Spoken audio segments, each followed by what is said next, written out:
Hello everybody, my name is Sudhakar. இது Sriram வியாபாரோடைய real estate selling பற்றின presentation.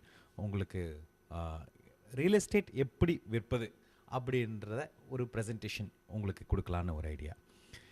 இது real எஸ்டேட்டை பற்றி தெரியாதவங்களுக்கு இது ஒரு ஸ்டார்டிங் பாயிண்ட்டாக இருக்கணும் அப்படின்றது தான் எங்களுடைய தாட்.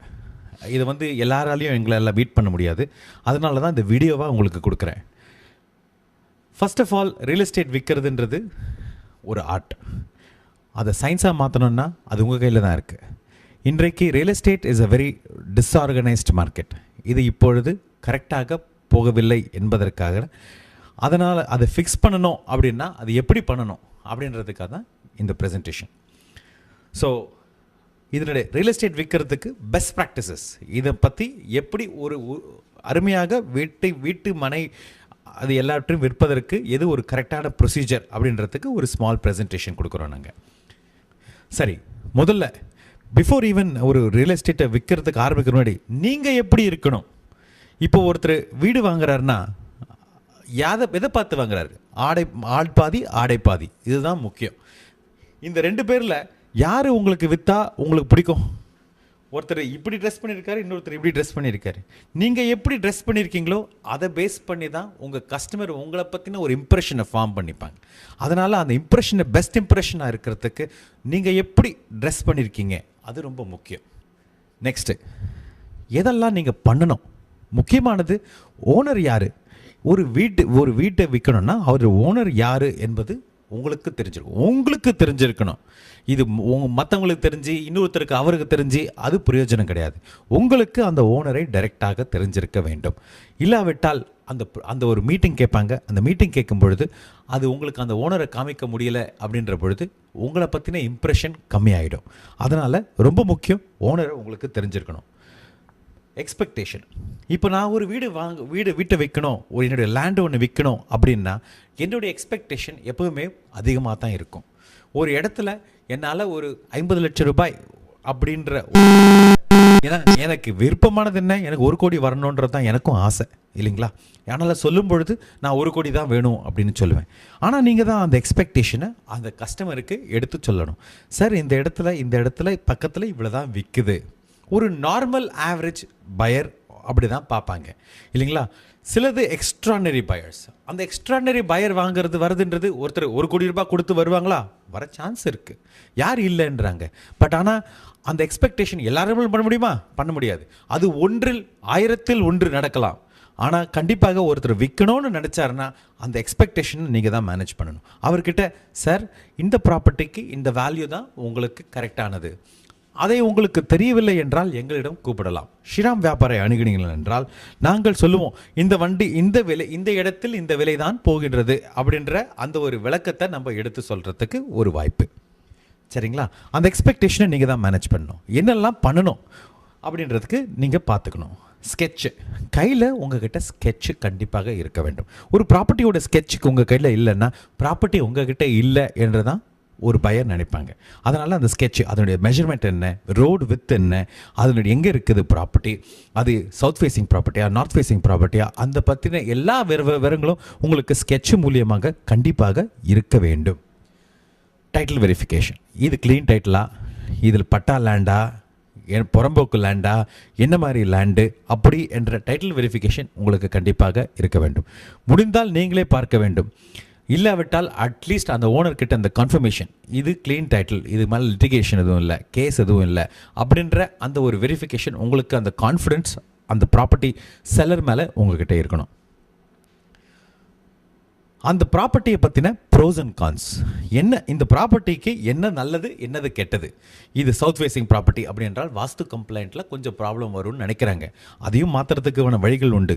பட் இருந்தாலும் சில பேர் நினைப்பாங்க அதனுடைய ப்ரோஸ் என்ன கான்ஸ் என்ன அப்படின்னு, அதனுடைய நல்லது என்ன கெட்டது என்ன என்பதை உங்களுக்கு கண்டிப்பாக தெரிய வேண்டும். அதை பற்றி இன்னும் கொஞ்சம் நிறைய பேசுவோம். பட் அதுக்கு முன்னாடி let us agri on this. Commission agreement. ஒருத்தர் அந்த ஓனர்கிட்ட உங்களுக்கு டைரெக்டாக தெரிஞ்சதுன்னா அந்த கமிஷன் அக்ரிமெண்ட் உங்களுக்கு இமெயில் மூலியமாக இதை நாங்கள் அனுப்புவோம். இந்த கமிஷன் அக்ரிமெண்ட் கண்டிப்பாக நீங்கள் கையெழுத்து வாங்கியிருக்கணும். ஏனென்றால் அந்த வீட்டை விட்டு அப்புறமாக கமிஷனுக்கு போராடுவது என்பது கடினம். அதனால் முக்கியமானது உங்களுக்கு அந்த கமிஷன் அக்ரிமெண்ட், இந்த கமிஷன் வாங்க போகிறோம் அப்படின்ற அந்த அந்த பார்ட்டை அவர்கிட்ட அக்ரி பண்ணி கையெழுத்து வாங்கிக்கோங்க. இல்லாவிட்டால் அது அப்புறமாக போராடுவது கடினம். டைம் ஆஃப் விசிட், எப்பொழுது இந்த ப்ராப்பர்ட்டியை பார்க்கலாம் அப்படின்ற அந்த வெரிஃபிகேஷன், அந்த டீட்டெயில்ஸையும் வாங்கிக்கோங்க.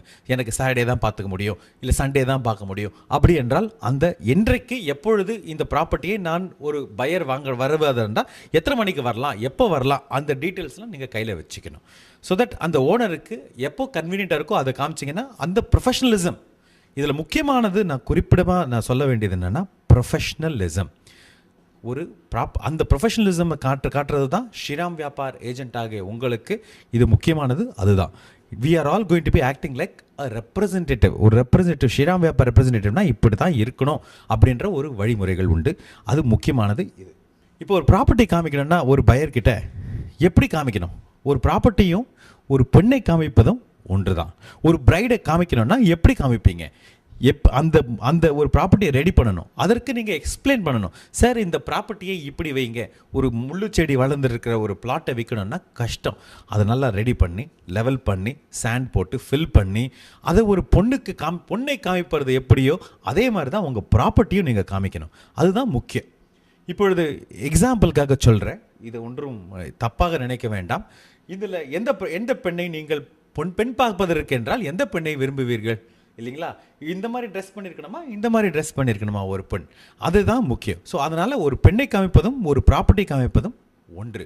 அதை நீங்கள் ஒழுங்காக அந்த ப்ராப்பர்ட்டி ஓனர்கிட்ட எக்ஸ்பிளைன் பண்ணி இந்த மாதிரி நீங்கள் வச்சுருந்தீங்கன்னா இந்த ப்ராப்பர்ட்டிக்கு இந்த ப்ரைஸ் வரக்கூடும், அதிகமாக ப்ரைஸ் வரக்கூடும் என்பதை நீங்கள் எக்ஸ்பிளைன் பண்ணணும். அதுதான் முக்கியம். ஃபஸ்ட்டு இப்போ ஒரு பையர் மீட், இது செல்லர் சைட். இப்போ வரைக்கும் நம்ம பேசுறது செல்லர் சைடில். இப்போ பையர் சைட், இப்போது ஒருத்தர் வாங்கணும், வீட்டை வாங்கணும் அப்படின்ற வர்றவர்கிட்ட எப்படி பேசணும்? ஃபர்ஸ்ட் ஆஃப் ஆல் அவருடைய ரிக்குவயர்மெண்ட்ஸ் என்ன அப்படின்றத கண்டுபிடிச்சிக்கணும். அந்த ரிக்குவயர்மெண்ட்ஸை எப்படி கண்டுபிடிப்பீங்க? ஃபஸ்ட்டு அவர் சொல்லுவார், எனக்கு வாஸ்து கம்ப்ளைண்ட்டாக ப்ராப்பர்ட்டி வேணும், எனக்கு பஸ் ஸ்டாண்ட் பக்கத்தில் ப்ராப்பர்ட்டி வேணும், ஏர்போர்ட் பக்கத்தில் ப்ராப்பர்ட்டி வேணும், ஒரு பப்ளிக் டிரான்ஸ்போர்ட்டேஷன் இருக்கணும் அப்படின்ற அவங்களுடைய ரிக்குவயர்மெண்ட்ஸ் நிறைய இருக்கலாம். அதை ஃபஸ்ட்டு நீங்கள் எழுதிக்கணும். இதை பற்றியும் நம்ம ஃபஸ்ட்டு சொல்லுவோம். இதை அண்டர்ஸ்டாண்ட் பண்ண அப்புறமா நம்ம வெப்சைட் ஸ்ரீராம் வியாபார் www.shriramvyapar.com அப்படி என்ற வெப்சைட்டுக்கு சென்று ரியல் எஸ்டேட் என்ற அந்த சைட்டை போட்டு அந்த ரிக்குவயர்மெண்ட், இப்போ நீங்கள் வாங்கின போது அந்த ரிக்குவயர்மெண்ட் என்னவோ அதற்கேற்றாமல் பார்த்து அதை ஷார்ட் லிஸ்ட் பண்ணிக்கலாம்.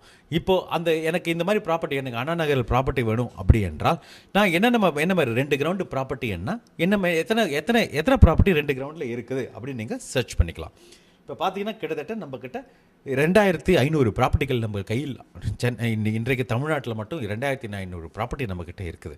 அதை நீங்கள் ஷார்ட் லிஸ்ட் பண்ணி சர்ச் பண்ணிக்கலாம். அப்புறமா உங்களுக்கு பிடிச்சிருக்க அந்த ஃபோட்டோஸும் பக்கத்துலேயே இருக்க சான்ஸ் இருக்குது. ஸோ இதை எப்படி அப்லோட் பண்ணுறோன்றது வேறு விஷயம், அதையும் நமக்கு காமிக்கிறோம். சார் ஃபுல்லாக சர்ச் பண்ணிட்டேன் சார், 2500 ப்ராப்பர்ட்டியில் எனக்கு கிடைக்கல, என்ன பண்ணலாம் அப்படின்னு கேட்டிங்கன்னா முதல் வேலையாக எங்களை கூப்பிடுங்கள்.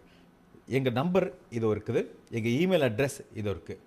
எங்ககிட்ட நீங்கள் இமெயில் அட்ரஸில் இந்த மாதிரி ஒரு ப்ராப்பர்ட்டி தேவை, இப்போ எனக்கு ஃபார் எக்ஸாம்பிள் எனக்கு திருவண்ணாமலையில் ஒரு ப்ராப்பர்ட்டி தேவை அப்படின்னா எங்ககிட்ட நீங்கள் சொன்னீங்கன்னா நம்ம ஏஜென்ட்ஸ் இருப்பாங்க திருவண்ணாமலையில், அதில் பக்கத்தில் இருக்காங்க. இல்லாட்டி எல்லாருக்குமே நாங்கள் ஒரு இமெயில் அட்ரஸில் எல்லாருக்குமே அனுப்பிட்டுருக்கோம், இந்த மாதிரி ஒரு ப்ராப்பர்ட்டி தேவைப்படுது, ஒருத்தருக்கு தேவைப்படுது, யாருக்கிட்டையாவது இருக்குதா அப்படின்னு சொல்லி நாங்களும் இமெயில் மூலியமாகவோ இல்லை தொலைபேசி மூலியமாக உங்கள்கிட்ட ஃபோன் பண்ணியோ நாங்கள் பேசிகிட்டு தான் இருக்கோம்.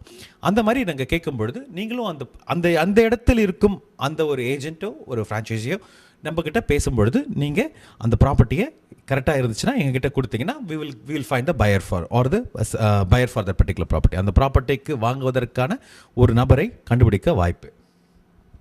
ஸோ இப்போ ஒருத்தர் ப்ராப்பர்ட்டி வாங்குவதற்காக வருகின்றார். இப்போ ப்ராப்பர்ட்டி வாங்கணும்னு வர்றவர்கிட்ட எப்படி ஒரு டீல் பண்ணோம் அப்படின்னா ஃபஸ்ட்டு வாங்குறவர் பற்றின டீட்டெயில்ஸை வாங்கிக்கணும். அவர் யார், அவருடைய கெப்பாசிட்டி என்ன, அவருக்கு வாங்குவதற்கான இந்த கெப்பாசிட்டி இருக்குதா இல்லையா, இவ்வளோ எக்ஸ் அமௌண்ட் ஆஃப் ப்ரைஸ் சொல்கிறாரு, அவருக்கு அந்த வாங்குவதற்கான அந்த கெப்பாசிட்டி இருக்குதா இல்லையா என்பதை ஃபஸ்ட்டு நீங்கள் தெரிஞ்சுக்கணும்.